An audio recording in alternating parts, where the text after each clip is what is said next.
3. Sebelum kami presentasi, langkah baiknya kami mengucapkan penganjali umat. Om Swastiastu. Kami dari kelompok 11 akan mempresentasikan tentang pengaruh stres kerja dan work family konflik terhadap kepuasan kerja pada PT BPR Dana Niaga di Denpasar. Kami akan memperkenalkan anggota kelompok kami, yaitu yang pertama saya sendiri, Kade Andika, MPM 042. Yang kedua, Yoyan Alit Arianta, MPM 220. Yang ketiga, Yoyan Susnantara, MPM 221. Yang keempat, IGD Dedi Mandala Putra, MPM 547. Baik, sini saya akan membacakan tentang latar belakang.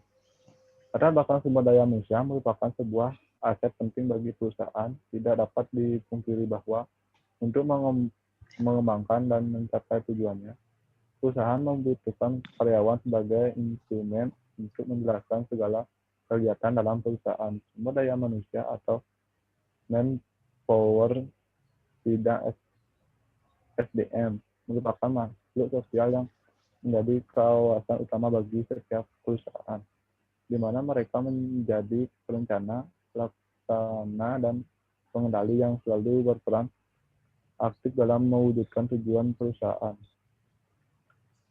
Meningkatkan peranan manajemen dalam suatu perusahaan mengakibatkan pertumbuhan perhatian serta terhadap pentingnya faktor sumber daya manusia dalam perusahaan. Perusahaan kini memberikan perhatian yang lebih besar terhadap masalah yang berhubungan dengan faktor sumber daya manusia selalu dibutuhkan oleh setiap perusahaan, baik itu perusahaan kecil maupun perusahaan besar. Meskipun sumber daya manusia merupakan salah satu faktor produksi yang ada pada perusahaan, akan tetapi perannya sangat besar dalam mencapai tujuan organisasi atau perusahaan. Setiap orang yang bekerja mengharapkan memperoleh kepuasan dari tempat kerja. Pada dasarnya, kepuasan kerja hal yang bersifat individual karena setiap indikator akan memiliki tingkat kepuasan yang berbeda-beda sesuai dengan nilai-nilai yang berlaku dalam diri setiap individu. Perasaan-perasaan yang berhubungan dengan kepuasan dan ketidakpuasan kerja cenderung mencerminkan penafsiran dari tenaga kerja. Dalam hal ini, perusahaan memiliki peran yang penting untuk menyediakan situasi kerja yang positif guna memastikan stabilitas kerja, mengingat kelangsungan hidup perusahaan tergantung kepada sumber daya manusia yang baik. Ini disajikan pada satu tingkat absensi karyawan untuk mengukur tingkat kepuasan kerja karyawan pada PT BPR Bali dan Niaga tahun 2017.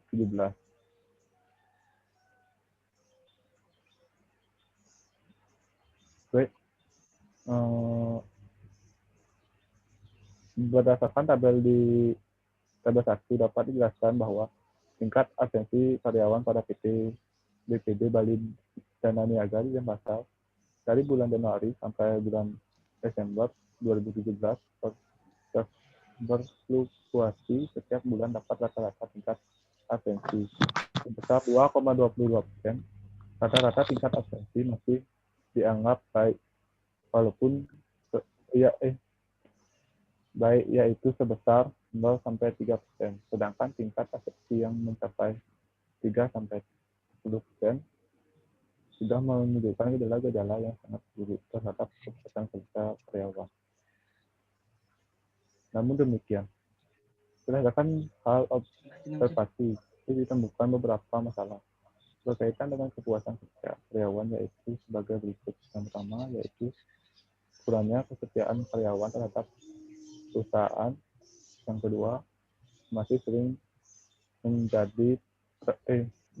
terjadi terlambat dan ketidakhadiran karyawan.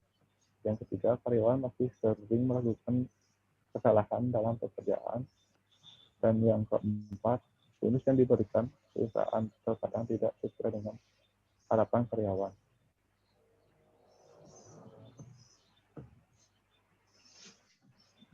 Stres merupakan bagian dari kehidupan umat manusia.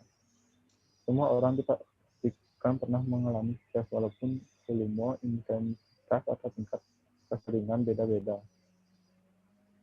Pekerjaan dan kegiatan lainnya dalam kehidupan dapat menjadi penyebab terjadinya stres. Stres kerja dapat terjadi apabila individu dalam suatu perusahaan merasa tidak puas dengan pekerjaannya. Perusahaan terhadap stres memiliki arti penting dalam kehidupan, baik bagi individu maupun bagi organisasi, karena stres memiliki dampak positif maupun negatif yang akan mempengaruhi kehidupan dan perkembangan individu atau organisasi yang berkembang bersangkutan.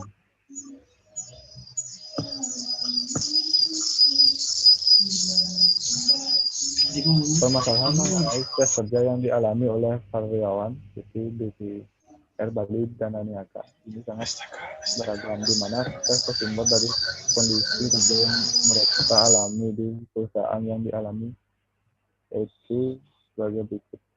Yang pertama, pegawai harus menyelesaikan pekerjaan yang sangat banyak dengan waktu yang singkat. Yang kedua, pekerjaan yang diberikan terkadang tidak sesuai dengan kemampuan karyawan. Yang ketiga, kemajuan teknologi yang sangat pesat saat ini menjadikan karyawan mengalami stres karena kemajuan teknologi, di mana karyawan tidak mampu menghadapi teknologi yang semakin maju. Yang keempat, waktu kerja yang relatif lama juga menjadi penyebab terjadinya stres kerja karyawan PT BPR Bali dan Niaga. Konflik dan stres bagaikan dua sisi mata uang, di mana konflik dapat mengakibatkan stres, dan stres juga mempengaruhi pada munculnya konflik-konflik pekerjaan dan keluarga. Lebih banyak dialami oleh pekerja wanita dibandingkan oleh pekerjaan pria. Oleh karena itu, tipenya yang memiliki tanggung jawab lebih besar di rumah dan mengutamakan perannya di keluarga. Konflik dapat terjadi oleh siapapun dan dimanapun. Latar belakang munculnya konflik biasanya disebabkan oleh perbedaan indikasi atau indikasi yang dibawa masing-masing individu dan sesuatu interaksi sosial. Karena beberapa konflik, khususnya dalam organisasi, ditemukan oleh perspektif individu atau kelompoknya. Jika mereka tidak menyadari adanya konflik dalam organisasi, maka secara umum konflik tersebut dianggap tidak ada.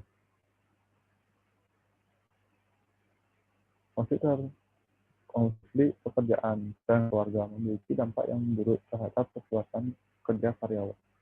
Konflik pekerjaan dan keluarga, stres, dan komitmen organisasi yang kurang juga meningkatkan ketidakpuasan kerja di kalangan karyawan. Alasan ketidakpuasan karyawan adalah banyak partisipasi dalam proses mengambil keputusan hubungan yang buruk dengan rekan kerja. Takut kehilangan pekerjaan. Penelitian tentang konflik pekerjaan dan keluarga telah meningkatkan dalam beberapa dekade terakhir dan telah menyebabkan perkembangan model teoritis. Berdasarkan permasalahan mengenai konflik pekerjaan dan keluarga dialami oleh karyawan PT BPR Bali dan Niaga ini sangat beragam, di mana konflik pekerjaan dan keluarga bersumber dari pekerjaan dan kehidupan keluarga yang saling tidak cocok, di mana permasalahan yang dialami karyawan yaitu sebagai berikut. Yang pertama yaitu satu, karyawan sering mengeluh dalam pekerjaan. Yang kedua, banyak permintaan dan pengaduan dari nasabah yang menyebabkan waktu jam kerja melebihi ketentuan waktu minimal, waktu istirahat, dan waktu bersama keluarga bagi karyawan dalam bekerja untuk memaksimalkan pelayanan. Yang ketiga, kurangnya perhatian terutama karyawan wanita yang sudah menikah tetapi terhadap anak, suami, dan orang tua karena sibuk bekerja. Selain konflik dan keluarga, work family konflik faktor lainnya yaitu mempengaruhi kepuasan kerja karyawan terhadap stres kerja.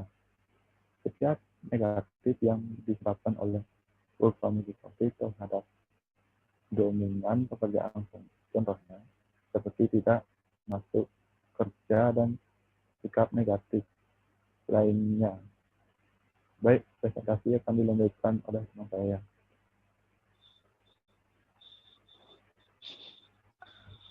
Selanjutnya ada rumusan masalah.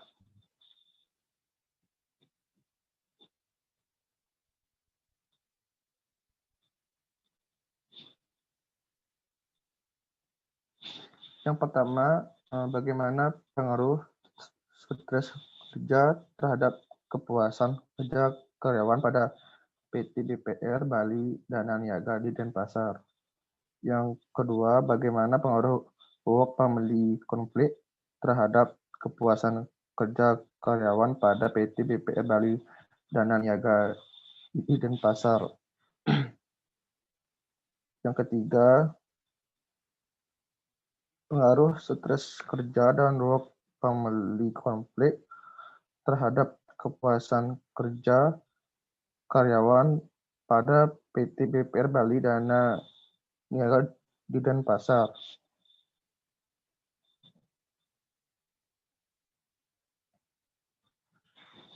Ada tujuannya.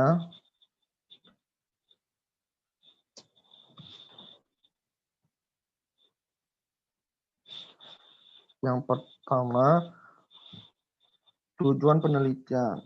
Satu, untuk menganalisis pengaruh stres terhadap kepuasan kerja karyawan pada PT BPR Bali Dana Niaga di Denpasar. Yang kedua, untuk menganalisis pengaruh work family konflik terhadap kepuasan kerja karyawan pada PT BPR Bali Dana Niaga di Denpasar.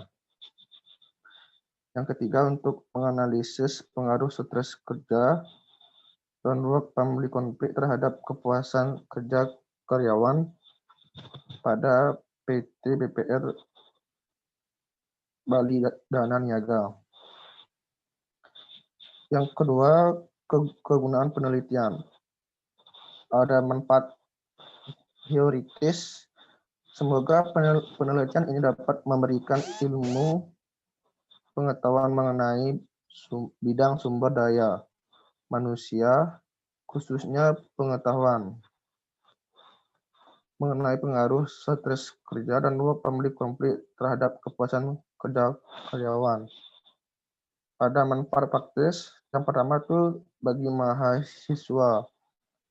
Yang satu, penelitian ini dapat dijadikan pelatihan dalam usaha mengaplikasikan teori manajemen sumber daya manusia dalam dimensi perilaku organisasi dengan kenyataan yang terjadi dalam perusahaan. Yang B, untuk memenuhi salah satu syarat dalam mencapai gelar sarjana ekonomi atau SE pada Fakultas Ekonomi Universitas Muhammadiyah.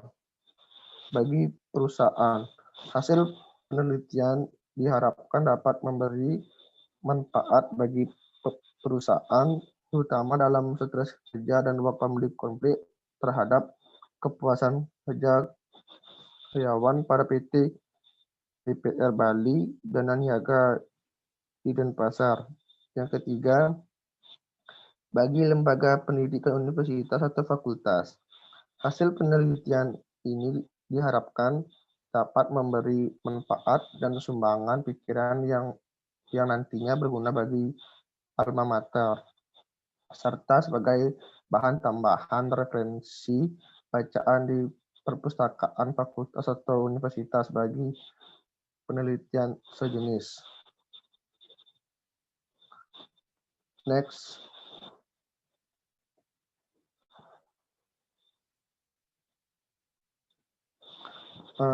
Selanjutnya ada tinjauan pustaka.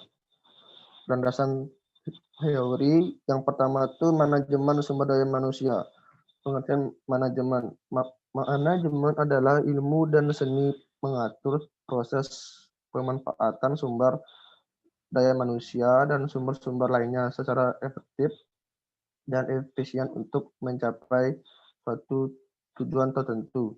Manajemen juga dapat dikatakan bahwa manajemen adalah ilmu dan seni dalam melakukan tindakan perencanaan, pengorganisasian, penggerakan, penyusunan personalia, dan pengendalian secara terarah melalui pemanfaatan sumber daya manusia dan sumber-sumber daya lainnya dalam mencapai tujuan tertentu.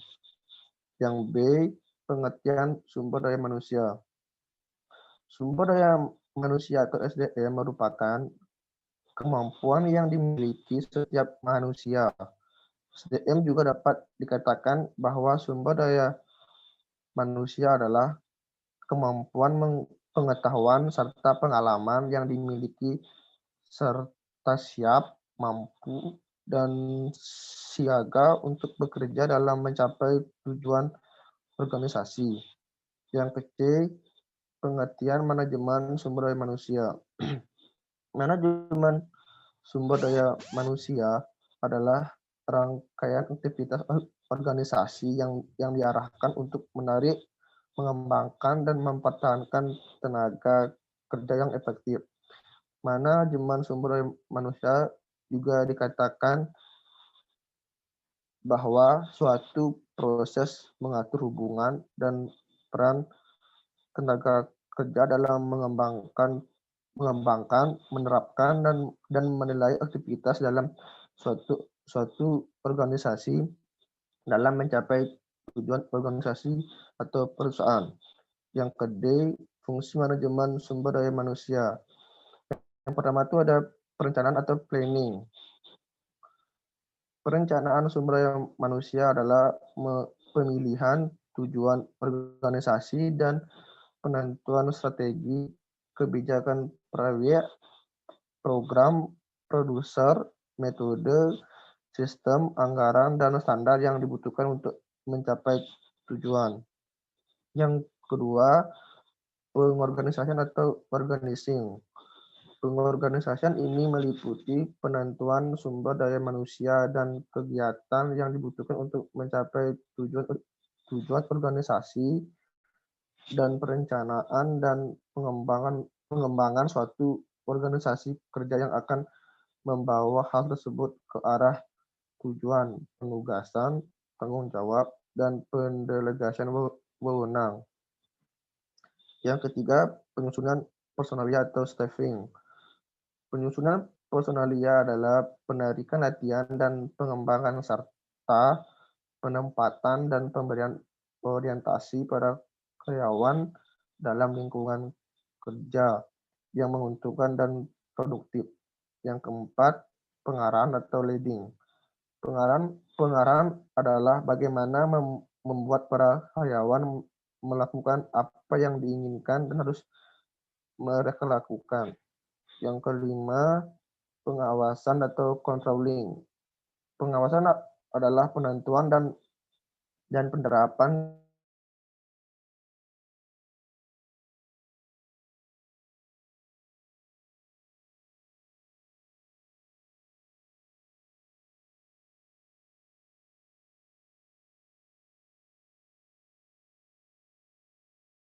stres kerja dapat dikatakan sebagai suatu keadaan yang bersifat internal yang bisa disebabkan oleh tuntutan fisik atau lingkungan dan situasi sosial yang tidak sesuai dengan pengetahuan dan kemampuan mereka dalam mengatasinya, sehingga mempengaruhi emosi, proses berpikir, dan kondisi seseorang dalam bekerja. Yang ke B, sumber stres kerja. Yang pertama ada kondisi kerja. Yang A, kuantitatif work overload atau beban kerja yang berlebihan. Terbagi menjadi dua, kuantitatif dan kualitatif overload. Kuantitatif overload adalah ketika kerja fisik pegawai melebihi kemampuan. Yang ke B, assembly line hysteria atau beban kerja yang kurang. Dapat terjadi karena pekerjaan yang harus dilakukan tidak menantang atau pegawai tidak lagi tertarik terhadap pekerjaannya. Yang ke C, pengembangan keputusan dan tanggung jawab. Pengembangan keputusan yang akan berdampak pada perusahaan ini dan pegawai sering membuat seseorang manajer tertekan. Yang ke D, kondisi fisik yang berbahaya. Pekerjaan-pekerjaan yang berhubungan dengan fisik sering berhadapan dengan stres. Yang ke E, pembagian waktu kerja. Pembagian waktu kerja kadang-kadang mengganggu ritme hidup pegawai sehari-hari. Misal, pegawai yang memperoleh jatah jam kerja bergantian. Yang ke F, stres karena kemajuan teknologi atau teknostres. Teknostres adalah kondisi yang terjadi akibat ketidakmampuan individu atau organisasi menghadapi teknologi baru. Yang kedua itu ada ambiguitas. Kondisi ini akan menjadi ancaman bagi pegawai yang berada pada masa karir tengah bahaya karena harus berhadapan pada ketidakpastian.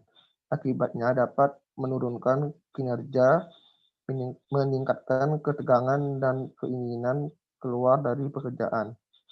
Yang ketiga ada faktor interpersonal. Hubungan interpersonal dalam pekerjaan merupakan faktor penting untuk mencapai kepuasan kerja. Dengan ini, perlu kepedulian dari pihak manajemen pada pegawai agar selalu tercipta hubungan yang harmonis. Yang keempat, perkembangan karir.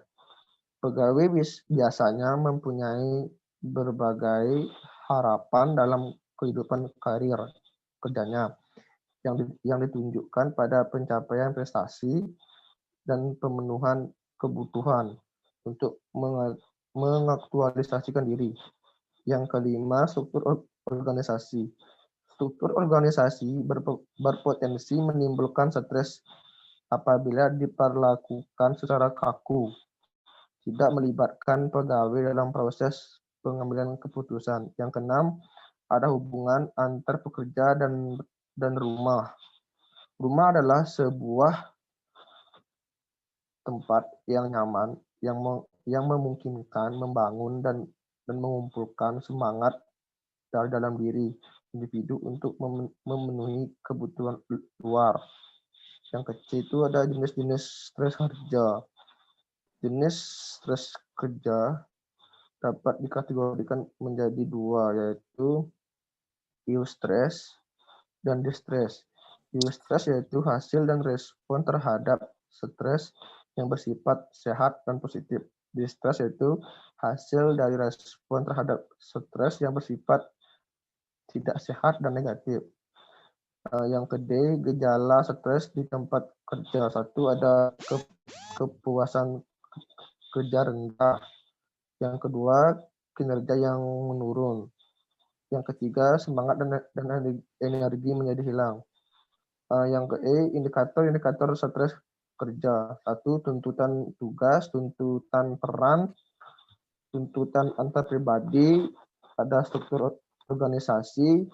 Yang terakhir itu kepemimpinan organisasi. Selanjutnya akan teman saya. Baik, saya akan melanjutkan presentasi dari teman saya.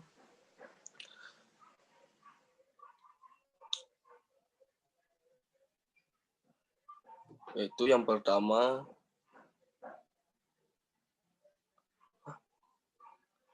konflik pekerjaan dan keluarga. Work family conflict. Pengertian konflik.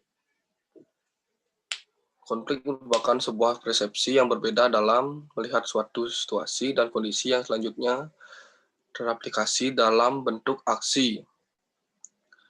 Aksi sehingga telah menimbulkan pertentangan dengan pihak-pihak tertentu.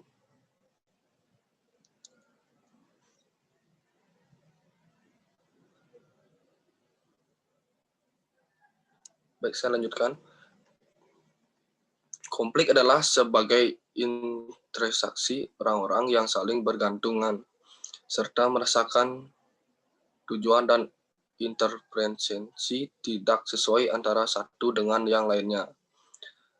Dalam mencapai tujuan vulgar dalam dari pengertian di atas, konflik dapat dikatakan sebagai ketidaksepakatan dalam opini antara orang atau kelompok yang disebabkan oleh perbedaan sikap, kepercayaan, nilai, atau kebutuhan. Dan yang B, faktor-faktor sumber potensial konflik. Faktor yang menjadi sumber potensial konflik dalam organisasi adalah sebagai berikut. Yang pertama, perbedaan persepsi.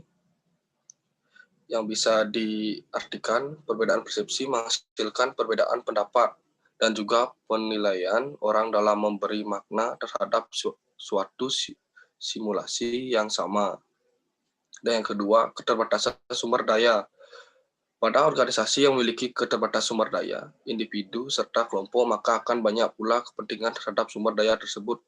Jadi, semakin langka sumber daya dan dalam organisasi, maka semakin besar pula kesempatan atau peluang terjadinya konflik.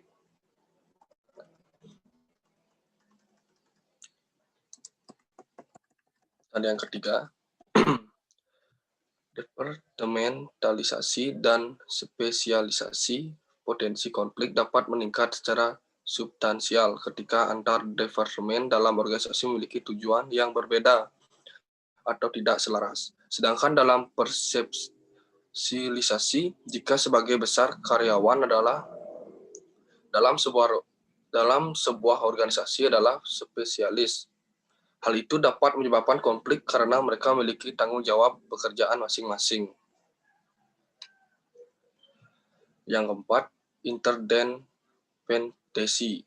Konflik cenderung dapat meningkat karena independensi tugas. Seseorang harus bergantung pada orang lain untuk menyelesaikan tugasnya.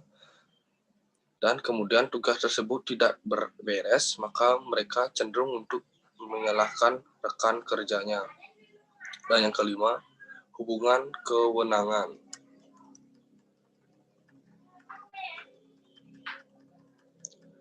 Di banyak organisasi sering muncul ketegangan antara manajer dan karyawan. Manajer biasanya memiliki hak istimewa sehingga menimbulkan kecemburuan sosial yang menjadi sumber konflik. Dan yang keenam, peran dan harapan. Peran adalah perilaku yang diharapkan dari seseorang karyawan. Peran ini mencakup elemen seperti jenis pekerjaan, deskripsi tugas, dan kesempatan antara karyawan dan organisasi. Dan yang ketujuh, ambiguitas yurisdiksi. Apabila gratis tanggung jawab dalam sebuah organisasi tidak pasti, maka ambiguitas yurisdiksi muncul. Tujuan yang ambigu, yurisdiksi, atau kriteria kerja yang tidak jelas dapat menyebabkan konflik. Dan yang C, jenis-jenis konflik. Jenis-jenis konflik yang biasanya terdapat pada organisasi adalah sebagai berikut. Yang pertama, konflik pribadi atau personal konflik. Adalah konflik antar dua orang dan yang paling sering terjadi yaitu ketika satu sama lain saling tidak suka atau terjadi benturan kepribadian, personality clash. Dan yang kedua, konflik intrapersonal konflik. Konflik interpersonal adalah konflik yang dialami seseorang dan disebabkan oleh diri sendiri. Dan yang ketiga, konflik peran role konflik adalah aspek lain dari konflik pribadi, di mana konflik peran adalah konflik yang dihubungkan dengan peran ganda yang harus dilakukan seseorang dalam organisasi. Dan yang keempat, konflik interpersonal konflik. Konflik interpersonal adalah konflik yang biasanya terjadi di antara individual dalam organisasi yang sama. Dan yang kelima, konflik antar kelompok, intergroup konflik. Konflik antar kelompok merupakan peristiwa yang terkadang diperlukan namun juga dapat merusak. Dan yang keenam, konflik antar organisasi, interorganisational konflik. Konflik antar organisasi biasanya melibatkan konflik interpersonal dengan rekan kerja atau supervisor, maupun konflik antar kelompok dalam bagian yang berbeda dari sebuah organisasi. Dan yang ketujuh, konflik keluarga, family conflict, adalah keterlibatan anak dalam argumen serius dengan orang tua, menyaksikan sebuah argumen serius, atau menyaksikan kekerasan fisik di rumah mereka yang melibatkan orang dewasa. Dan yang ke-8, konflik pekerjaan dan keluarga, work-family conflict. Suatu bentuk konflik antar peran dengan tekanan peran dari domain pekerjaan dan domain keluarga yang saling bertentangan dalam beberapa hal dikenal sebagai konflik pekerjaan dan keluarga. Dan yang ketiga, pengertian konflik pekerjaan dan keluarga. Work-family conflict. Konflik ini terjadi ketika seseorang berusaha memenuhi tuntunan peran dalam pekerjaan dan usaha tersebut dipengaruhi oleh kemampuan individu yang bersangkutan untuk memenuhi tuntutan peran dalam keluarganya. Konflik pekerja dan keluarga terjadi bagi